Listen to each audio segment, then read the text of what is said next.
आज से लगभग 450 साल पहले लिखी गई गोस्वामी तुलसीदास जी के हाथ की कलम है। उन दिनों भारत में मुगलों का प्रवेश हो चुका था और भारत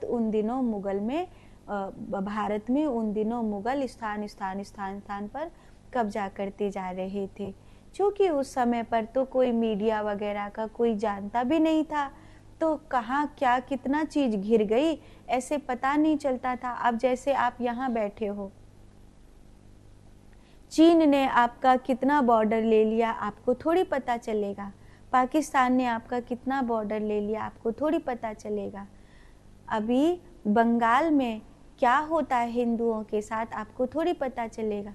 आपको तब पता चलेगा वहाँ से कोई वीडियो आए, कोई फोटो आए, कोई खबर आए, कोई आप बीती सुनाए, तब आपको पता चलेगा।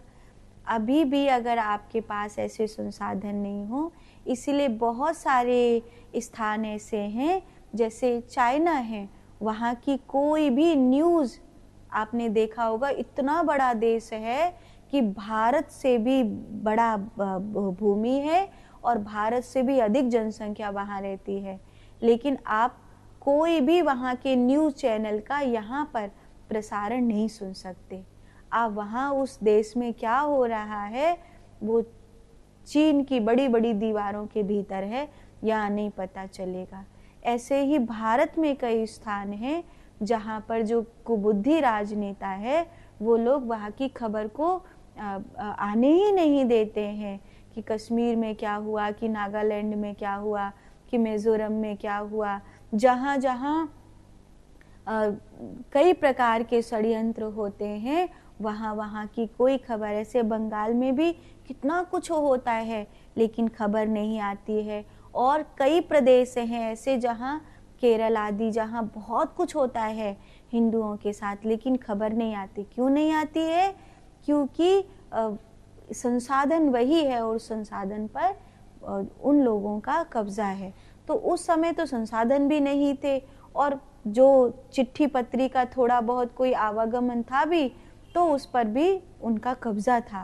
तो ऐसे करके पता ही नहीं चलता था कि कौन सा एरिया मुगलों ने वहाँ घेर लिया, कौन सा क्षेत्र मुगलों ने वहाँ घेर लिया, कितनी स्त्रियों को उठा ले गए, कितना धर्म परिवर्तन करा दिया। इस देश भर में मुगल जो है धीरे धीरे धीरे धीरे पुरते चले गए। चूंकि भारत अतिथि का सम्मान करने वाला देश रहा है तो भारत के लोग भोले भाले रहे। उन्होंने तो कभी सोचा भी नहीं कि ये अतिथि नहीं है बल्कि शत्रु है। भारत में तो ऐसे लोग रहते थे कि अगर सोने की जगह नहीं होती थी तो अतिथि को घर के भीतर सुला देते थे और घर के मालिक जाकर के बाहर सो जाते थे। ऐसी इतना अतिथि को भगवान मान करके सम्मान देते थे। तो गांव के गांव उन लोगों ने भारत के इस भोलेपन का उन्होंने बहुत बहुत लाभ उठाया और उन्होंने भारत के इस भोलेपन की, भारत की इस प्यारी सी परंपरा की बड़ी धज्जियां उड़ाई। उन्होंने बड़ा इसका अपमान किया।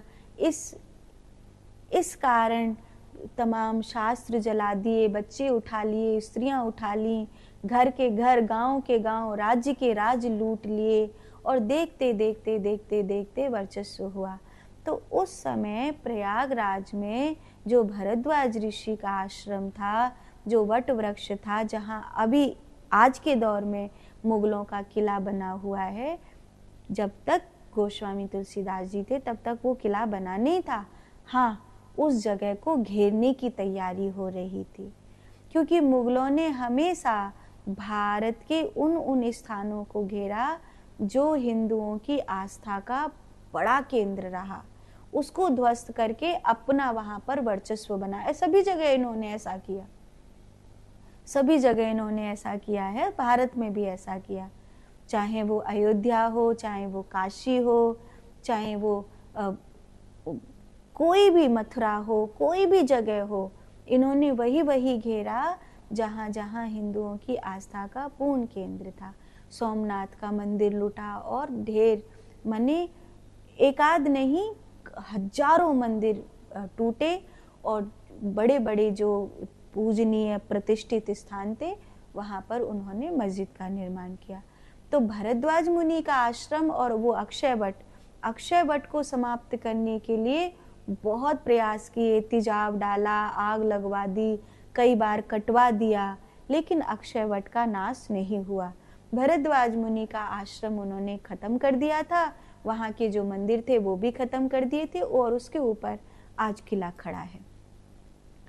और अब तक की जो 70 सालों की सरकार है वो उस किले की देख रेख करती है। भले वो रामेश्वरम की देख रेख ना करे, भले वो सोमनाथ की देख रेख ना करे, पर मुगलों की हर एक धरोहर की देख रेख अब तक की 70 सालों की सरकार ने बड़ी अच्छी से करी है। क्योंकि वो अब तक की जो 70 सालों की सरकार रही है वो इसे हिंदुओं का देश मानती नहीं है, वो इसे मुगलों का ही देश मानती है, अंग्रेजों का ही देश मानती है। तो अंग्रेजों की और मुगलों की हर चीज़ को सुरक्षित रखा है उन्होंने भली प्रकार से, ताकि आने वाले समय में ये देश फिर से गुलाम हो सके।